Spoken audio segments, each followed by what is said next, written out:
Common mistakes with scrubbing. Number one, doing it on throttle. I see so many riders approach the jump and then try to do the scrub movement, and their movement might be accurate, but they're doing it with a little blip of throttle. What this causes is it actually makes the bike kick back the opposite direction that they're trying to scrub. So make sure that your scrubs are happening off throttle, especially while we're learning them.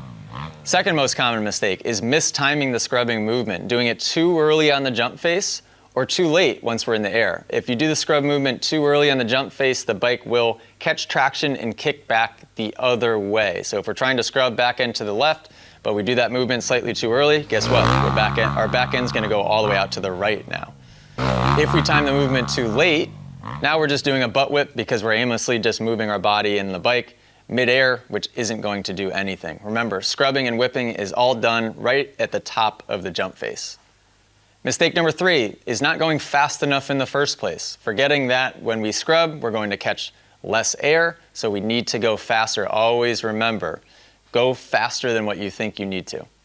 And mistake number 4, not landing on the throttle. Naturally, when we're learning how to scrub, yeah, we might end up landing slightly sideways, but as long as we keep our head forward and land on the throttle, you guys will be amazed at how easy it is to pull yourselves out of situations, even when that bike and rear tire is almost all the way right beside your head. Head forward, land on the throttle. As far as foot movement, keeping both feet on the pegs is the safest option and easiest option to learn. You can allow your inside foot to come off the foot peg to give the bike freedom to lean a little bit more underneath you. That is okay. But when you get to a certain level of scrubbing and you are getting the bike really horizontal, there is a risk of catching the inside foot peg. If we're catching our inside foot peg, the inside foot has to be tight to the frame and gripping that foot peg as tight as you can. The fear here, and I've had this happen to myself, is you have a loose grip on your inside foot, you lean too much with that bike, your foot catches, and next thing you know, you're doing a Superman through the air. So when you get to that level of scrubbing and you think you're gonna catch your foot peg, keep the foot tight. Hopefully that helps in developing the skills necessary to learn how to scrub.